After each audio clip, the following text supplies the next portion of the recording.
Salut, je te retrouve dans cette deuxième partie pour te parler de la synesthésie dans l'art. Si tu ne sais pas ce qu'est la synesthésie, je te conseille d'aller voir ma première vidéo où j'explique un peu comment ça se passe, qu'est-ce que c'est et tout. Mais là, dans cette vidéo, je vais parler spécifiquement de la synesthésie dans l'art.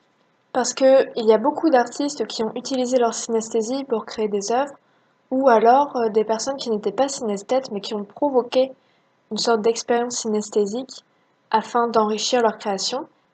Dans l'art, la synesthésie, on entend ça comme un procédé artistique ou poétique qui permet de mettre en relation plusieurs sens pour faire ressortir une image. D'abord, je vais te parler de littérature et ensuite je parlerai plus de musique et de peinture. Premièrement, on peut citer Baudelaire dans son poème Correspondance qui écrit « Il est des parfums frais comme des chairs d'enfants, doux comme des hautbois, verts comme des prairies ». Donc on peut voir qu'il met en relation des parfums avec des personnes et des objets et des sons en quelque sorte, puisqu'il parle de hautbois. Et Baudelaire utilise beaucoup la synesthésie dans ses poèmes, je pense qu'il était synesthète d'ailleurs. C'est vraiment intéressant d'ailleurs la manière dont il fait ça parce que il crée en quelque sorte un poème qui généralise tous les sens et qui met rien à l'abandon. Il ne parle pas que de la vue, que de l'odeur, que du toucher, etc. Il mêle tout ça et fait tout correspondre et ça fait un ensemble vraiment cohérent et très intéressant, je trouve, et très riche. On peut aussi citer Rimbaud dans son poème Voyelle, parce qu'il écrit A noir, E blanc, I rouge, U vert, O bleu, voyelle. Donc ça reprend l'idée de la synesthésie dite graphème couleur, c'est-à-dire que c'est quand tu associes une lettre à une couleur. Mais Rimbaud par contre n'était pas synesthète, c'est juste un procédé créatif pour lui. Beaucoup plus récemment, on peut aussi parler du groupe de rap Columbine dans la chanson Marion, à cause du vert. Ma couleur est mon parfum favori. Ça me fait beaucoup penser au poème Parfum exotique de Baudelaire. C'est un poème dans lequel comment dire, en sentant l'odeur d'une femme, ça le fait voyager dans d'autres pays, ce genre de choses. Et d'ailleurs, Columbine ne s'en cache pas, ils sont beaucoup influencés par ce poète. Et voilà, le fait d'associer une personne à une couleur, à une odeur, c'est aussi quelque chose de très synesthésique. Alors je sais pas si y a des synesthètes chez Columbine, mais je trouve ça assez intéressant d'utiliser ce type de, comment dire, je sais pas si on peut dire que c'est une métaphore, mais en quelque sorte, pour parler d'une personne d'importante. Euh, bon, maintenant on peut plutôt parler de musique, par exemple avec Alexandre Scriabine, qui en 1911 a été inspiré par le principe de clavecin oculaire de Père Castel, et il a créé un spectacle qui s'appelle Prométhée ou le poème du feu, dans lequel en fait le clavecin, chaque touche, donc chaque note est reliée à une lampe qui projette une couleur correspondante dans la salle. Les couleurs, le rythme dans lequel s'enchaînent les couleurs, ce genre de choses, est directement en lien avec l'histoire.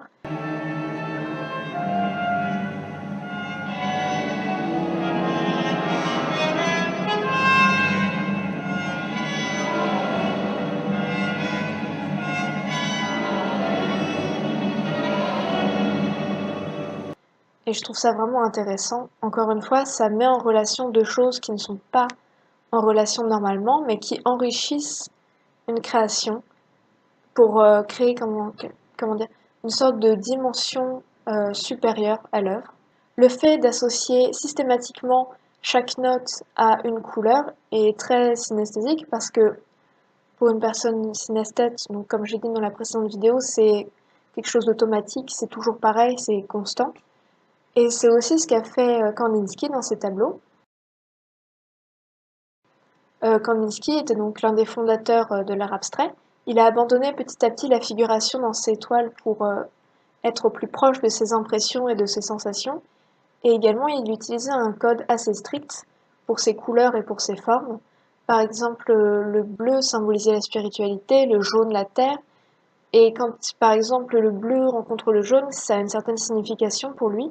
Pour les formes exactement, je me souviens plus exactement de la signification des formes, mais c'est systématique aussi chez lui. Et il avait aussi l'habitude de peindre avec de la musique.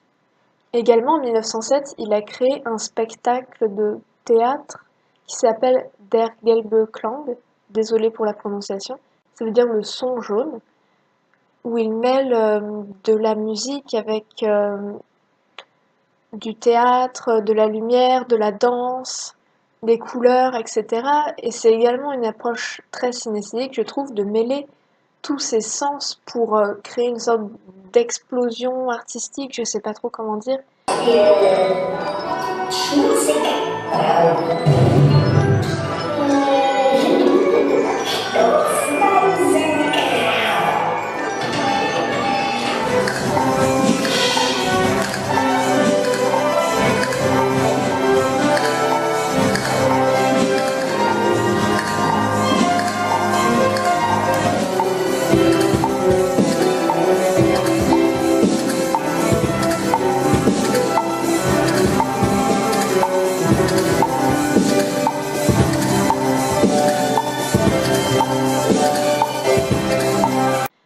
Et le côté assez explosion de sens fait vraiment penser à la synesthésie également parce que quand tu es synesthète, c'est vraiment, si tu as beaucoup de synesthésie surtout, je pense, tous tes sens sont reliés et ça peut faire quelque chose d'assez incroyable, un mélange assez inhabituel, je pense. Kandinsky, parce qu'il fait revivre ses expériences synesthésiques grâce à son art, utilise son art plus comme un outil pour nous permettre de nous élever à une dimension supérieure dans l'art. Et aussi, je me demande, est-ce que, comme il utilise tous ses sens, est-ce que ça ne fait pas de lui une sorte d'artiste complet? Bien sûr, il n'y a pas de hiérarchisation à faire entre les artistes et leurs œuvres, mais j'ai l'impression que le fait de mettre en relation tous les sens et de ne pas se limiter à juste de la peinture, même s'il a fait principalement de la peinture, quand il fait de la peinture, il nous ouvre une dimension supplémentaire et nous permet de nous, comment dire, de nous connecter avec la musique qu'il a écoutée pour faire ses tableaux. Et ces toiles sont un petit peu comme une musique aussi. Et ça me fait aussi penser au cri de Munch, parce que même si c'est juste une peinture, et qu'une peinture ne fait pas de bruit, eh bien on entend quand même le cri, on entend quand même ce son strident. Et je trouve ça vraiment incroyable, ces artistes qui arrivent à nous faire ressentir d'autres sens avec juste un sens, là en l'occurrence la vue. En 1932, le peintre Henri Valensi crée le mouvement du musicalisme, qui est un mouvement dans lequel la couleur matière est utilisée pour sa vibration. Valensi parle d'ailleurs d'une résonance sentimentale. Et les peintres musicalistes utilisent leur toile comme comme un espace pour créer, mais plus créer comme de la musique que comme de la peinture. Et ils synchronisent la couleur et leur forme pour donner une sorte de rythme au tableau. Et c'est également en relation directe avec les émotions à exprimer. En 1956, après 23 ans de travail, Henri Valensi anime une de ses toiles, la Symphonie printanière, avec uniquement de la peinture. C'est la première ciné-peinture, comme il l'appelle, qui existe. Ça a également inspiré Fantasia de Disney par la suite. Et le fait de mettre de la musique dans la peinture au sens propre, parce que Kandinsky, c'était quelque chose de plutôt suggéré. Là, c'est vraiment, comment dire, il met littéralement de la musique dans sa peinture. Et c'est aussi quelque chose de très synesthésique, puisque tu utilises un média pour parler d'un autre média, et c'est incroyable, je trouve.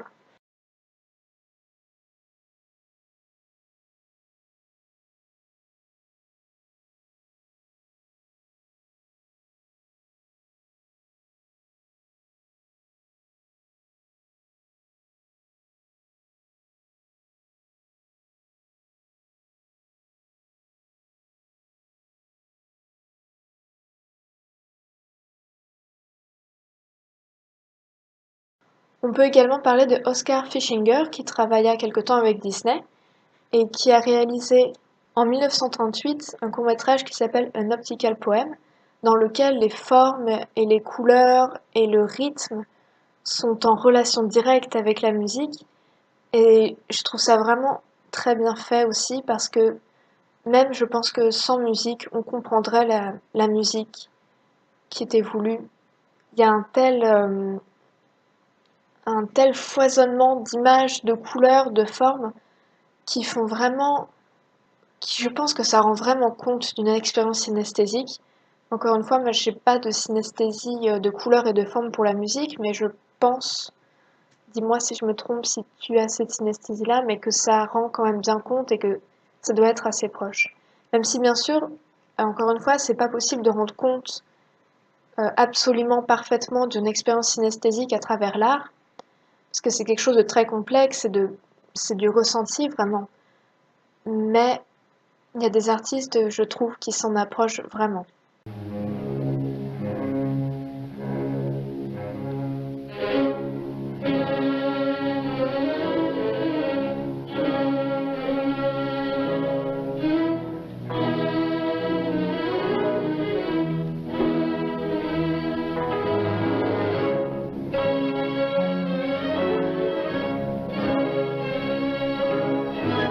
On peut aussi parler de Yannis Xenakis, qui est un compositeur, architecte et ingénieur, et qui a créé des polytopes, qui sont des immenses structures éphémères dans les villes ou dans des bâtiments, qui, euh, qui sont des compositions musicales et visuelles simultanées.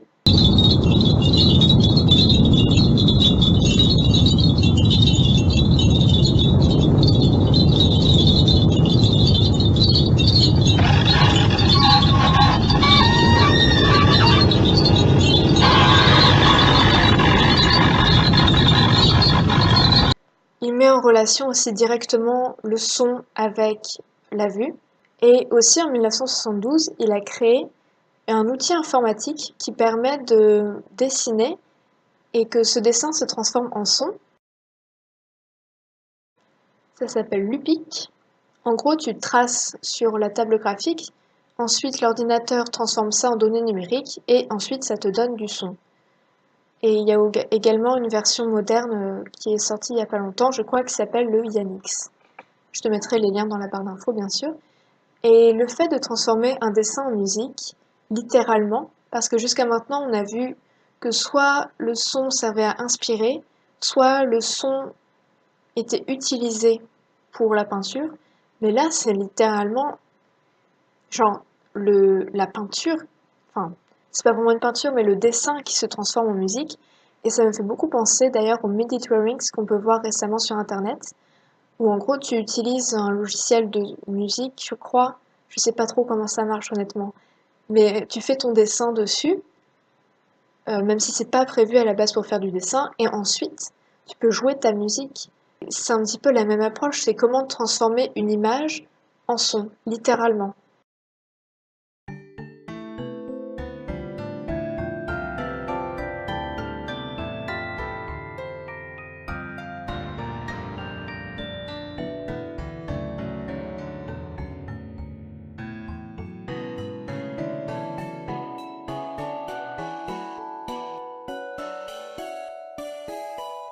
On peut aussi parler de la visualisation de la musique par Windows. J'ai pas retrouvé d'image, mais tu sais, c'est ce truc où tu mets enfin, tu lis ta musique sur Windows et ça te fait des espèces de couleurs avec des formes qui changent en cercle et tout. Et là, c'est un petit peu l'inverse en fait, c'est transformer le son en image, littéralement aussi. Bon alors là, c'est pas, comment dire, c'est pas vraiment un procédé artistique, mais j'avais quand même envie d'en parler parce que c'est quelque chose qui est quasiment dans notre vie courante. Enfin, plus vraiment maintenant, mais tu vois ce que je veux dire, quoi. Et c'est quelque chose qui met en relation deux sens qui sont pas reliés et qui est aussi quelque chose de systématique. Et le fait que ce soit pas un artiste qui fasse une peinture par rapport à la musique, ça fait aussi également quelque chose de supplémentaire. Enfin, pas vraiment, mais le fait que ce soit systématique et automatique, c'est quelque chose aussi de très synesthésique, je trouve. On peut aussi parler de différentes pubs pour les parfums et également pour la nourriture aussi, mais je trouve que pour le parfum, c'est particulièrement dur de faire une publicité. Enfin, je pense que ça doit être dur parce que genre pour la nourriture, ce qu'on te présente à la télé, c'est des aliments que tu connais. Tu peux montrer la photo pour donner envie, tu peux montrer la consistance, tu peux montrer le bruit de la nourriture pour donner envie. Mais par contre, pour le parfum, c'est quelque chose d'immatériel, vraiment. Donc tu peux pas Tu peux pas non plus vanter la qualité ou quoi que ce soit comme pour la nourriture ou le prix. Tu dois juste te reposer pour faire une publicité pour le parfum sur la vue et l'ouïe. Et je trouve ça incroyable et je pense que c'est pour ça que je suis très touchée par les publicités pour le parfum, parce qu'il y a vraiment des choses merveilleuses pour rendre compte de la beauté de l'odeur. Et donc voilà, si t'es synesthète, tu peux faire de la pub, ça peut peut-être t'aider, je sais pas. Bon voilà, je crois que j'ai fini pour ce petit tour d'horizon des artistes et des œuvres synesthètes et synesthésiques. Bien sûr, il y en a beaucoup d'autres, mais j'ai fait une petite sélection de choses qui me paraissaient intéressantes à travers l'histoire de l'art. Donc en conclusion, que tu sois synesthète ou pas, tu peux quand même bénéficier d'une expérience qui s'approche de la synesthésie grâce aux artistes qui mettent à disposition leur synesthésie pour faire vivre quelque chose de particulier aux spectateurs. Je pense que même si t'es pas synesthète et que tu veux créer une œuvre en rapport avec la musique ou la peinture ou la littérature, c'est possible de chercher la synesthésie, de la provoquer en quelque sorte, même si elle sera artificielle et donc parce que volontaire. euh, je pense que genre si tu te poses avec la musique, que tu te laisses dessiner en étant totalement imprégné de cette musique par exemple, mais ça vaut pour tous les arts également, je pense que tu peux quand même faire des créations intéressantes, mais c'est quelque chose de volontaire, donc pas d'automatique, mais ouais, je pense qu'on peut quand même réussir à provoquer un sentiment synesthésique dans notre œuvre ensuite. Je pense que ça peut même enrichir la création parce que ça peut t'ouvrir à quelque chose de nouveau et ça peut même donner une sorte de spectacle pour les sens, enfin je sais pas trop comment définir ça. Et si t'es synesthète, je pense que c'est une bonne idée d'utiliser la synesthésie pour faire des œuvres d'art, si tu veux faire des œuvres d'art bien sûr, parce que ça permet aux autres personnes d'entrevoir ce monde merveilleux qu'est la synesthésie et également de faire ressortir tout ce qu'il y a dans ta tête. Parce que si t'as beaucoup de synesthésie, j'imagine que ça doit pas être ultra facile non plus de vivre avec tout ce gloubi-boulga de couleurs, de sons, de formes, d'odeurs, tout ça. Donc peut-être que c'est une bonne idée pour te sortir de tout ça. Bon bah voilà, j'espère que ça t'a plu. Tu retrouveras tous les liens dont j'ai parlé dans la barre d'infos. N'hésite pas à me dire si tu utilises la synesthésie dans tes œuvres, si tu fais des œuvres, ou si tu as envie de le faire suite à cette vidéo. Et aussi si tu connais d'autres artistes qui utilisent la synesthésie dans leurs arts, que ce soit une synesthésie volontaire ou pas, parce que j'ai oublié plein de trucs et j'ai pas tout dit non plus, parce que il faut bien faire un petit choix, tu vois. Mais voilà, fais mon part, ça me ferait très plaisir. On se retrouve bientôt pour une prochaine vidéo. À très bientôt. Salut!